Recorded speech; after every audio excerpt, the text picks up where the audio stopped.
Can you actually get a real leg press hack squat experience for $1,000? Today we're going to look at the RitFit Gazelle 3-in-1 leg press hack squat and answer that exact question. Let's go.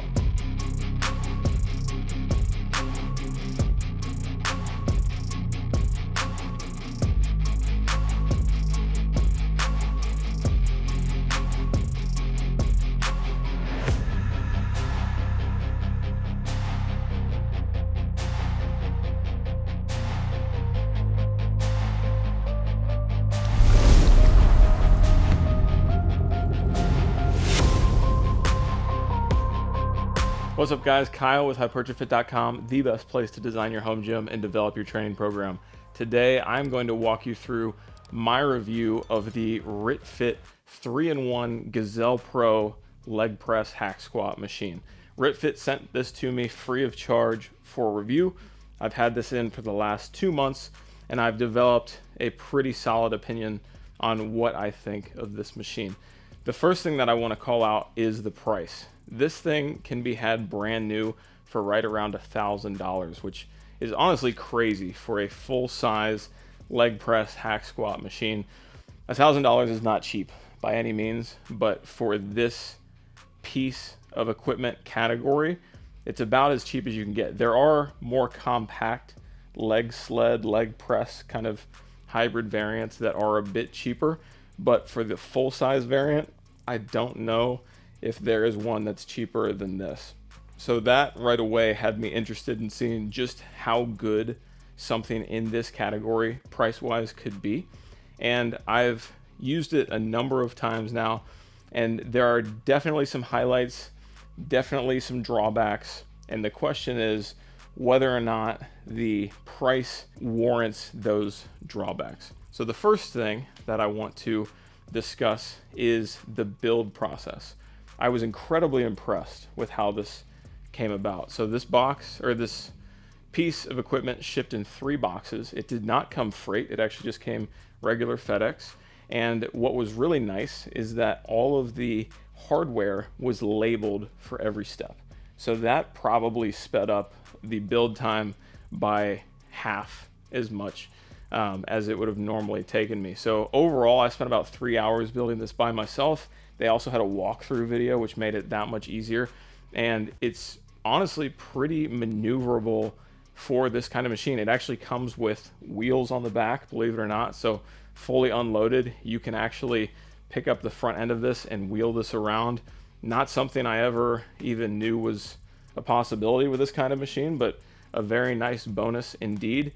It is made of lighter tubing, so it's not super heavy duty metal, but it does feel stable and strong. And I have had 500-600 pounds on here, so I haven't felt any issues with that.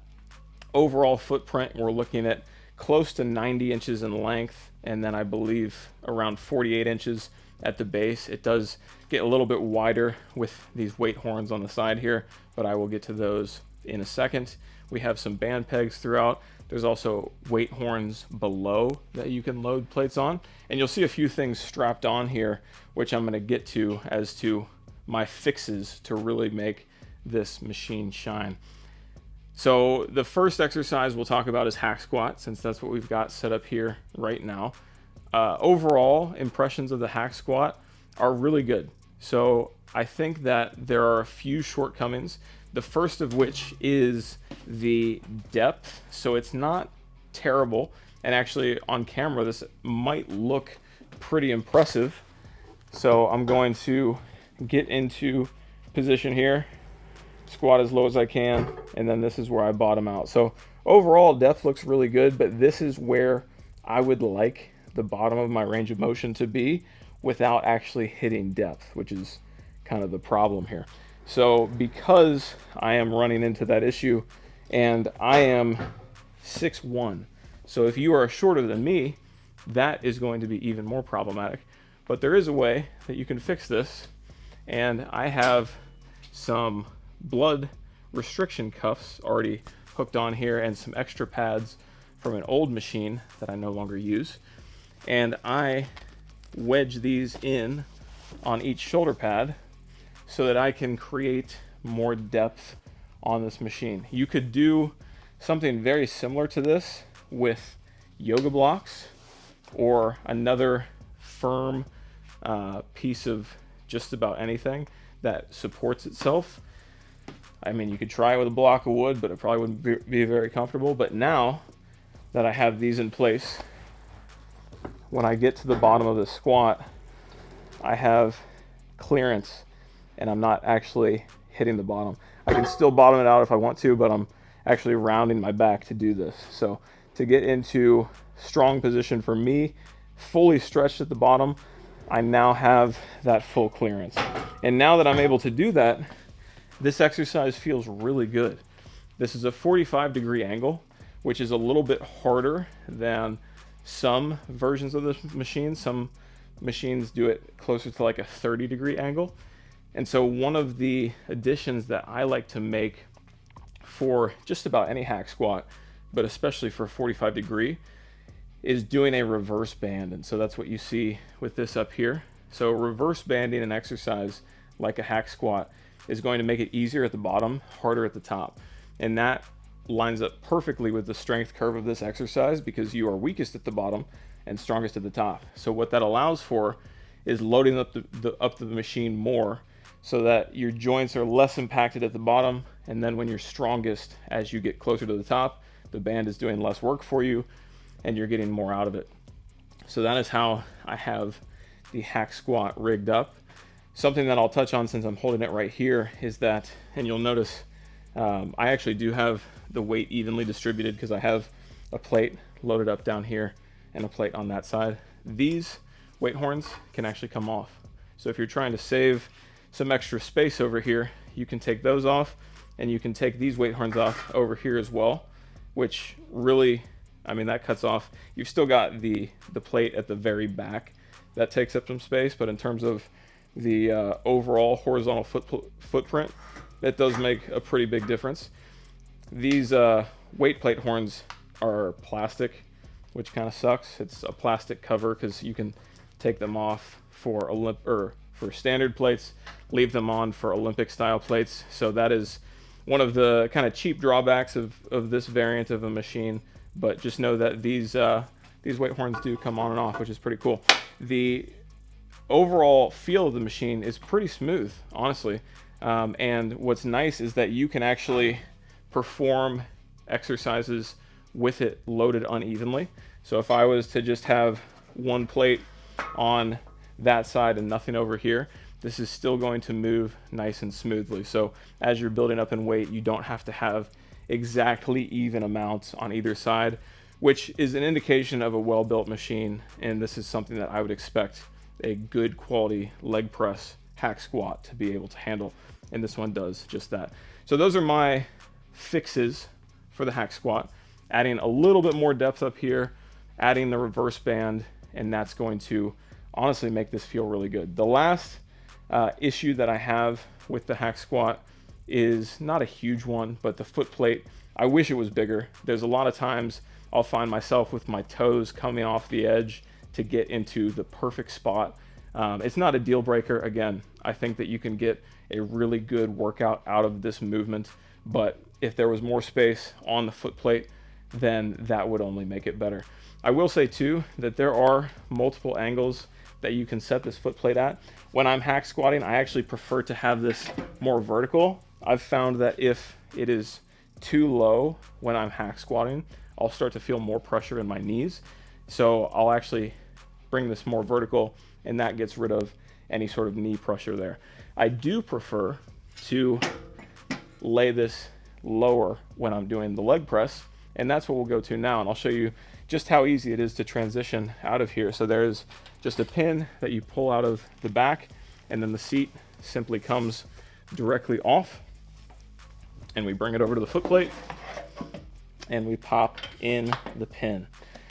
So now in the leg press, and I'll also pull these up because we need to get our foot plate out. There's a pop pin back here. This pulls out, and then we slide this up, make sure that is all the way in, and we have our foot plate. Similar issue on the leg press, very small foot plate. However, I haven't really come into any issue with needing more, but it's not super big. So if you wanted to do like a really wide stance leg press, you're not going to be able to do that here. But overall, again, feels pretty good. The seat and back is perfectly comfortable, and the range of motion on the leg press is not an issue. You do have a safety stopper that you can adjust with this if you want to. Again, trying the leg press here, the range of motion is not a problem whatsoever. I can't even come close. Maybe if you were shorter that becomes an issue, but I don't think that's going to be one for just about anybody. Now, where there does become a problem with the build of this leg press is as the weight gets heavier, and primarily the problem is with how the safeties and the handles are set up here. So what will happen is as the weight gets heavy, up to like 500-600 pounds, that weight will start to literally push you off of the seat. So you need something to hold on to. And the way that they've built this safety mechanism is the handles to hold on to are connected to the safeties. So as you start pulling on this, you're going to start pulling the safeties into the sled up here, which obviously blocks your ability to use this, and it blocks your ability to use it when you need it the most. So what I originally tried to do was hold onto the seat, hold onto the frame, and it's not great. The seat feels like it's going to snap if you pull into it with too much weight on here.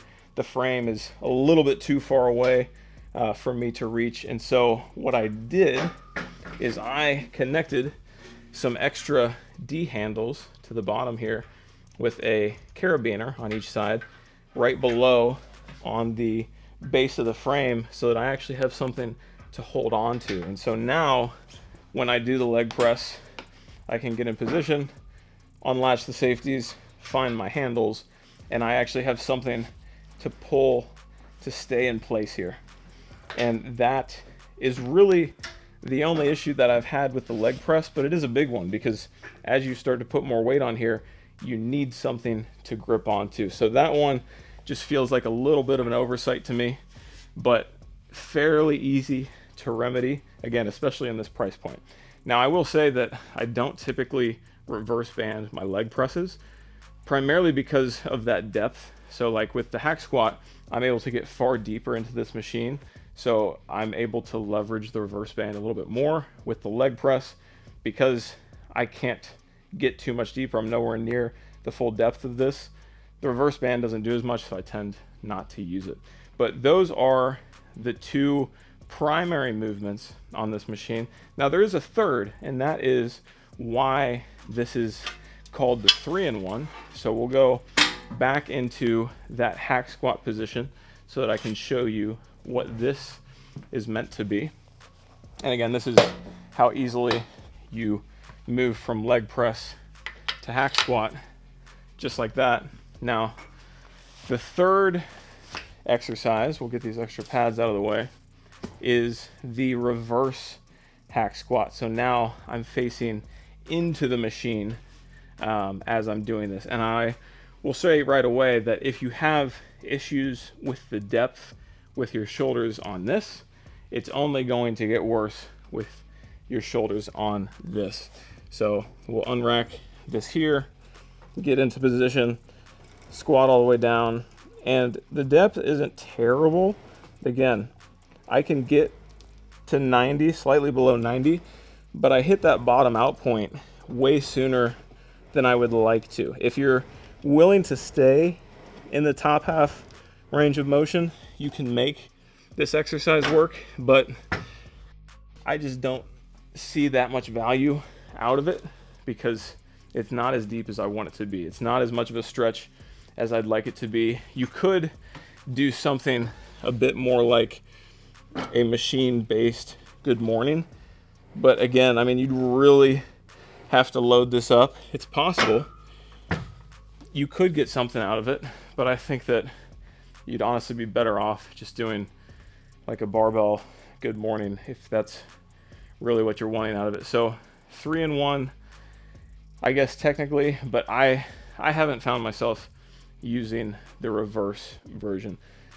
Maybe you'll like it better. Maybe someone else's build is better for that movement. But for mine, it just doesn't work out nearly as nicely. I would much rather throw the extra pads on the bottom, get a really nice deep stretch on the hack squats, and then mix in the leg presses wherever I want to, as you can hear me breathing after all the demos here. So overall, honestly, I think this is a great piece of equipment for right around $1,000, full size leg press, hack squat. This can very easily get the job done. There are some shortcomings. You do need to make some adjustments to get super full depth, but that tends to be a pretty common occurrence with these types of machines. Typically, you have a trade-off in one direction or the other. There's no issues with range of motion on the leg press, but there's nothing to hold on to. There's plenty of stuff to hold on to and stability with the hack squat, but not quite as much depth as I would like. The foot plates are on the smaller side, but they are workable. But overall, you can find a way to make this work for you. You can make the small tweaks that I've had it here to make this feel good, and you can absolutely get your money's worth out of a machine like this for a leg press and for a hack squat. So the last thing I'll mention is that I used GymScape quite a bit before taking delivery of this to see exactly where this would fit. I had the leg extension and the multi-flight already set up on this wall, and I used to have my 9-bar holder over here in the corner with all of my barbells.